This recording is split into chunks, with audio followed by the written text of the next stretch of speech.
The blizzard hit, without warning, that December evening. Ryan Mitchell sat in his truck outside the mountain lodge where the corporate retreat was being held, watching the snow fall harder with each passing minute. He was just a handyman here to fix the faulty heating system before the guests arrived. At 42 years old, with calloused hands and a weathered face, he had learned to stay invisible around wealthy executives. Inside, Maya Chun was pacing near the stone fireplace, her silk dress and heels completely wrong for a winter storm. As CEO of a tech company at 38, she had driven up alone, wanting time to think before her team arrived tomorrow. When the power suddenly cut out, Ryan grabbed his toolbox and headed for the basement. Maya followed close behind, holding her phone flashlight. The heating system was worse than he thought. Ancient wiring sparked and hissed in the darkness. They would need call for parts, but when Maya checked her phone, there was no signal. The storm had knocked out the cell tower. Ryan tried the landline. Dead. They were completely cut off, and the temperature was already dropping. Maya wrapped her arms around herself, shivering in her thin dress. Ryan noticed immediately. His daughter Emma was about her age, and he had that father instinct. He found blankets in the supply closet and started building a fire in the main room. The flames caught, slowly casting dancing shadows across the log walls. Maya sat on the couch, watching him work with quiet efficiency. There was something calming about his steady presence. No rushing, no anxiety, just focused competence. She had spent 15 years climbing corporate ladders, surrounded by people who always wanted something from her.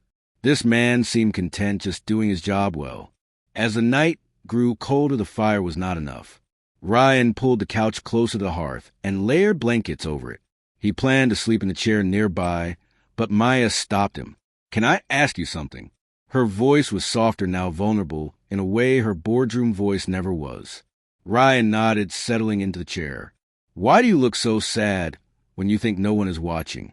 The question caught him off guard. He stared at the fire for a long moment. "My wife died 3 years ago. Cancer. I have been raising our daughter alone, and some days I feel like I'm failing her. She needs a mother, and all she has is a dad who smells like motor oil and works too many hours." Maya felt tears sting her eyes. "I built a company from nothing," she whispered. "Everyone thinks I have it all figured out, but I go home to an empty apartment every night. I am terrified I have sacrificed everything real for something hollow." The wind howled outside, rattling the windows. They sat in comfortable silence, both surprised by their own honesty.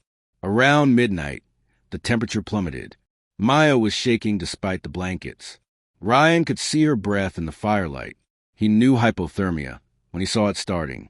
"Listen," he said gently. "I know this might seem strange, but we need to share body heat. It is basic survival."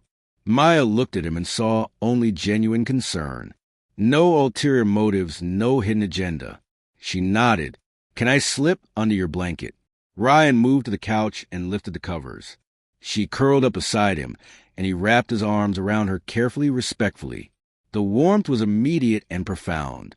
They lay there listening to the storm, feeling each other breathe. Maya had not felt this safe in years. Ryan had forgotten what it felt like to hold someone. As dawn broke, the storm finally passed. A rescue crew arrived by noon, clearing the roads. Before they left the cabin, Maya turned to Ryan. "I have been thinking. My company needs someone to oversee facilities at our new headquarters.